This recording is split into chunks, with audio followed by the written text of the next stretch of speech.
Bonjour et bienvenue à cette 9e capsule en primeur avec Justin et Amélia. Cette semaine, nous avons regardé pour vous les films L'Oubli et Dans la maison.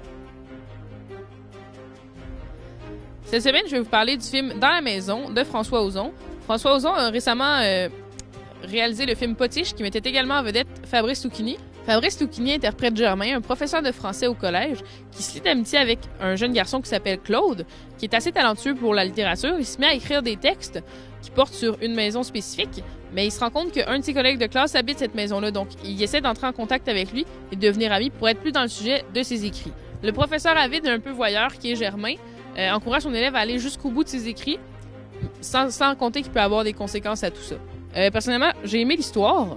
J'ai trouvé que c'était très captivant, même un peu mystérieux, parce que souvent, dans l'écriture du jeune garçon, tu sais pas si c'est de la fiction ou si c'est de la réalité. C'est un peu mêlant, mais c'est ça qui est chouette, en fait. J'ai adoré la distribution des rôles. J'ai trouvé que Christine Scott Thomas et Fabrice Lucchini à l'écran ensemble, ils étaient vraiment excellents.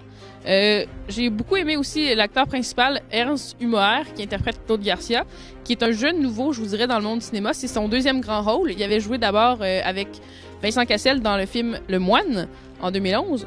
Et le film Dans la maison lui a permis d'avoir le prix Lumière du meilleur espoir masculin pour sa performance dans le film. J'ai adoré la manière dont le film était réalisé. J'ai trouvé que ça laissait place à l'intrigue et ça mettait le film en suspens du début à la fin. Je vous conseille d'aller le voir. J'espère que vous allez nous donner vos commentaires. Je le suggère surtout aux gens qui aiment les films français. Je suis sûr que vous n'allez pas être déçus. Cette semaine, j'ai visionné pour vous le film L'Oubli, version française du film Oblivion avec Tom Cruise. Dans le film, Tom Cruise est fidèle à lui-même. Il interprète une prestation semblable au film Minority Report de Steven Spielberg. Le film L'Oubli est réalisé par Joseph Kosinski et co-scénarisé aussi. Et à la base, en fait, c'était une bande dessinée scénarisée par Joseph Kosinski. Une superbe bande dessinée et à l'écran, ça donne un résultat aussi sublime. La force du film est dans son intrigue. Trop souvent, la prévisibilité d'un film vient nuire à l'intrigue du film, mais dans L'Oubli, Kosinski a réussi à vraiment me surprendre et même à m'ébranler. Tout ce qu'on connaît sur l'univers qu'il a créé dans le film nous révèle au fur et à mesure à reculons.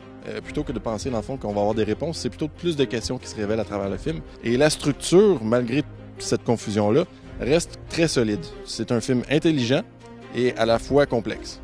On reconnaît beaucoup le style qu'il avait utilisé dans son premier film, dans Tron, au niveau des lumières, au niveau des cadrages, mais on voit dans le fond qu'à travers ça, il a réussi à spécifier son style et à jouer beaucoup sur la cinématographie du film, au niveau de la mise en scène, puis même le ton du film au complet, je trouve qu'il est très bien installé. Dès les 10 premières minutes, moi j'étais captivé, puis au fur et à mesure que l'intrigue se développe, on rentre vraiment dedans, puis quand on est surpris, là, au moment où dans le fond il a été capable d'aller me chercher puis m'ébranler, le reste du film s'est coulé comme... Il aurait pu durer 4 heures puis ça m'aurait pas dérangé. J'ai visionné le film en D-Box pour être capable de vous donner les commentaires sur la façon que ça a été fait. Et je trouve que, malgré les autres films que j'ai vus, j'avais vu Batman aussi, je trouvais que c'était très bien réussi. Et j'ai bien hâte de voir aussi Fast and Furious en D-Box. Mais celui-là, quand même, était bien réussi. Pour nous donner le vertige quand il est dans les hauteurs et pour nous donner, en fond, la sensation d'action quand il y a des fusillades, pour ça, c'était très bien réussi. Je trouve même que ça en valait la peine. Selon moi, L'Oubli a été un des meilleurs films que j'ai vus cette année. Je vous souhaite vraiment en fait de l'apprécier. J'espère que vous allez venir le voir. Et vous pouvez, n'hésitez pas en fait de commenter sur notre Facebook. Merci. La semaine prochaine, nous allons regarder pour vous les films suivants. Un grand mariage et Coups musclés. Merci beaucoup d'avoir été des nôtres cette semaine encore une fois. Et n'hésitez pas à nous suivre sur Facebook et sur YouTube. N'hésitez pas non plus à commenter et à partager la vidéo. Et à la semaine prochaine.